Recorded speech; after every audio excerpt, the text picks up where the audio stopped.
Oh, hey, we're on air. Hey, everybody, I'm Hey, Shane. everybody. I'm here with Jonatha, Brooke. Hey, Shane. How are you? I'm really well, thanks.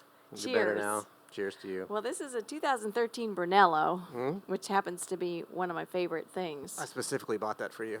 I know you did. Thank you. did not, And but- that's why we drove all this way.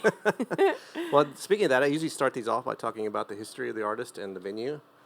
And have you played here? I don't think you've played here Rusty before. thinks I have. I know.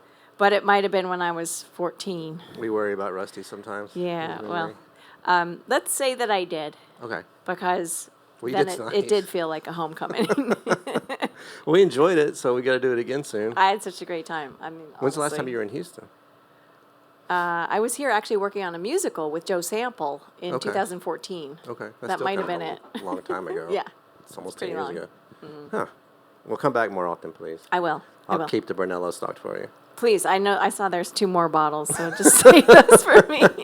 Yeah, well, hopefully I sell them You by should- then. the green room should not be right by the wine cellar. I'm just warning you guys. I'll get more. Yeah, well, it hasn't happened yet, but now I know who to point I'll to. travel with a corkscrew. Nice. Good for you. So I'm going to get into these questions. You ready? Okay. What was the first record you purchased with your own hard-earned money? I think Cash. it was Bonnie Raitt, Oh, the one with Guilty on it. That song Guilty. I don't know the name of the record, but I know what you're talking about. The Glow. I think it was Okay. called The Glow. I usually have some pretty awful ones. That one's actually pretty cool, so good for you. Oh, yeah, that was seminal. That's I learned every syllable, and I started smoking and drinking whiskey just because I wanted to Just sound 'cause like you wanted to her, be like Bonnie. and it just never happened. What was your first show? Like your first concert that you went to? Oh my like- God! In high school, my friends' parents took us to a Jerry Garcia show in Boston at like What did that smell the like? Orpheum. It was awful, and I was just not into it. I do remember that song "Sugary." Shake it, sugary, and I thought that was probably the best one of the night. But otherwise, I wasn't a big. It didn't move me. No. I bet it smelled nice though, right? Yeah, there was that. It was that. I didn't even know what that was, though. I was like, I was 15. You didn't know at 15? I didn't either. I I'm not- didn't know. I was super like straight ahead. I was a ballerina, Oh, you know. wow. So I just went to school, and then I went to ballet class, and then I went home, did my homework, and repeat. Okay. So what? Who was the first artist that you put on a pedestal? Like that's my like posters on the wall. Ricky Lee Jones. Oh no, Yeah. I've never had a poster. Well, you don't have That's to be a weird. poster, I've but never like, gotten an autograph, and I have never had a poster. But Ricky Lee Jones was like, dude, that's serious. So you went from Bonnie Raitt to Ricky Lee Jones. Yep. Yeah. Okay. Yeah, and Michael McDonald. I was infatuated with Michael McDonald. He's cool. His solo record right after the Doobie Brothers Yeah. with Keep Forgetting. Oh yeah. So good. Nice record. So speaking of records, and before I do this, I do these interviews. I kind of ask the same questions, and there's a customer that sent me a thing that was wanting tickets to you. Y'all have tickets left? I'm like, yes. And she goes, one of her records is my island record. And then I was like, well, how'd you get my number, for one? No, I'm just kidding. But so I asked this question: if you could take 3 records Oh, on an jeez. island, and he picked, I can't remember the name of the record he picked of yours, but one of your Oh, records. 10 Cent Wings. Yes. Oh, he told Yeah. you? Okay, yeah, He Christy. did. Because he had a cute shirt, too. Target. Yeah. Really? I advertise for Target. They give me Sean, money we're to do going this. to Target. Okay. So 3 desert islands? Mm-hmm. Oh, shoot. That's so mean because my moods change every day. Well, I mean, you right know. now, Right this second? You I could, would, like next time if we do this again, you can have totally different 3 records. I would probably take Jobim and Elis Regina. There's a duet record they made that Tommy LaPuma produced. Okay. I would take Stromae, Racine Carré. He's a Belgian artist that I'm infatuated with, so that I would have some dance music, but it's like Okay. literate, like incredibly musical dance music. Okay.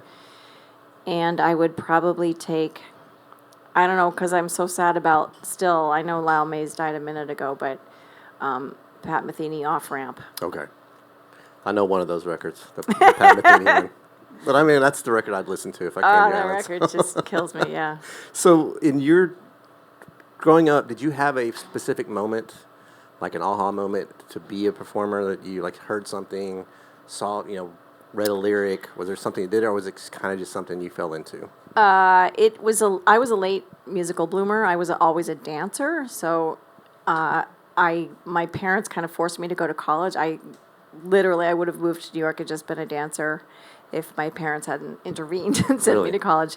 And I was an English major, and it was my sophomore year in college that I had the aha moment where I took a composition class. Okay. And I'd always sung. I had a bass. I had a guitar. I was like in the bands and stuff, but I didn't write songs until college, and that was the big lightning bolt. And that was sophomore year. So after that, it was kind of clear. I was just like completely obsessed with writing songs. Okay. So do you ever regret not being a dancer? Once in a while, I get that kind of like. Squirrely feet, Right. I call them. Maybe it's just restless leg syndrome or something. You could work it into your show. Well, in my one-woman show, my mom show, it's not choreography, but there is movement that feels of a piece with my past. Okay. We should do that here. Okay, yeah. We've done stuff like that here. Really? Oh, yeah. Sean, we could do Four Noses here, right? We could do Four Noses here. We've done Kinky Friedman did a I thought you said you did Kinky Boots here. No. That would be a thing. Kinky Friedman. Very different. So Because you can't have drag shows. So what are you watching? What are you streaming? Everybody needs a good series. Yeah. Succession. Did you see the last one? I didn't see it yet. I'm stuck on The Mandalorian. Would you like to ruin it for everybody right now? I'm not going to ruin it. Spoiler alert, because if you haven't seen the last one, I'm not going to ruin it for you because it's baller. Which one's that on? It's so good. It's on HBO Max. HBO. Oh, that's why I don't have HBO Max. Also, I was obsessed with Tiger King. Schitt's Creek. Oh, that's a great show. It got me through the pandemic. Yeah. Loved that French show called My Agent. I don't know that one. And then there's a British police procedural, which is about internal affairs, corruption, and it's just brilliant. It's like 8 years of stuff, and it unfolds, and there are threads that carry over season to season. Is it real or? No, it's British comedy. I mean, it's not comedy, but it's policey stuff. Police stuff. But the good guys are the good guys, right. And that always feels good. Yeah, I like the police shows. There's so many of them now. There's a lot. I started The Shield. Have you seen that one? That one's pretty rough. Haven't seen that. Yeah, it's not for the faint of heart. All right, so in this interview, I'm going to do some either-ors with you. Just because you say you like one does not mean you dislike the other one. Okay. It's a preference. Okay. First one's the universal one, Beatles or Stones. Beatles. Easy for you. Duh. Dolly or Aretha? Oh, that's not fair. They're not supposed to be. That's so not fair. I need them both. Okay, you can say both. I need Dolly for what an incredible human being she is and what an incredible philanthropist, but I need Aretha's voice. So Aretha. Yeah. No, because they're one of the. All right, tie. They're two parts of the same beautiful mosaic. Tie. Elvis or Sinatra? Sinatra. Everybody says Sinatra. Willie or Johnny? Who's Johnny? Oh, she said that she was Johnny Cash. Remember that song? Willie or Johnny? Well, Johnny. Remember that DeBarge song? No. Who's Johnny? She said. No. Who's calling Johnny now? It was in that movie Johnny 5 is Alive. Remember that? Short Circuit? I missed it. Sorry. I was watching a police procedural. I don't even know why I went down that path. Michael Jackson or Prince? Prince. Yeah, everybody says Prince, too. Lady Gaga or Madonna? Lady Gaga. I know. Am I going to be in trouble? No, there's no wrong answer. There are going to be a lot of people mad at me. Metallica or Sabbath?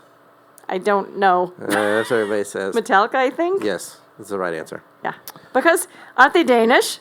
And I love the Denmark. No, one of them's Danish. The drummer. Lars is Danish. You know, yeah. So I like but Denmark Sabbath so much. Is very English. Yeah, I'll take Denmark. Okay. Mm-hmm. Then Denmark for 50. Billie Eilish or Adele? Oh, Adele. This is the one everybody gets mad at me about. John Prine or Bob Dylan? Prine. Everybody says they're mad and they just rattle off Prine. Prine. Just no. Yeah, I mean, here's the thing. And I'm really getting into trouble. I love Dylan's writing, but I love hearing other people's covers. I prefer when other people sing his songs, and that's just my taste Okay. in singers. Do you have somebody you think's overrated, like a band? Like, I don't like the Eagles and I hate REM, so I started it. You don't have to answer it. Nobody ever does. I quit asking that question. My husband would kill me. I'll tell you not on the thing. Okay, fine. That's what everybody says, but it's less boring. They want to know. Who I don't love. You don't have to answer it. Don't you forget about me. Simple Minds? Yeah, I'm sorry. Not a fan. That's okay. That's not controversial. No, Okay. I think that's a safe one to say. It's very safe. Oh, good. Okay, so shall I continue? Yeah. Like Michael Stipe's going to come after me. I badmouth him so much. Yeah. Okay, I'm not. I'll just do songs that I'm not a fan of. How about that? Like, who will save your soul? Jewel? Yeah. Steve I'm Poltz? just not a. Steve Oh, I Poltz love plays Steve here. Poltz. He wrote that song. I know. I love him. I'm not a fan of that song. Okay. That's fair. I love Steve Poltz. Yeah, he's amazing. Yeah. All I had to do was say hi to Steve on this interview, and I didn't say another word, I don't think. If you don't know Steve Poltz, check him out. He's so funny. I We have one- toured together. I love Steve. He's One of awesome. my favorite people. I was thinking of this. I got one more question for you. Kind of growing up in the video age, is there? Because I heard a song came on the radio, and like all I could think about was the video, and it was "Aha, Take on Me." Is there like a song that's like I just think about the video? And I was listening to the lyrics. I was like, I don't think I've ever really known these lyrics. There's one. Well, Beyonce's "Lemonade." Okay, I don't think I've ever seen It's that. hard formation, that one where, yeah, some of the visuals are just so unbelievable on that record Okay, that you can't really divorce them from the songs. I've never seen it. Watch that whole movie; it's deep. I love Beyonce. Yeah, I will. That's all I have for you. dude. Thanks for sitting Cheers. with me. I'm gonna get a glass of wine now. Okay, cheers. Jonatha Brooke, thank you.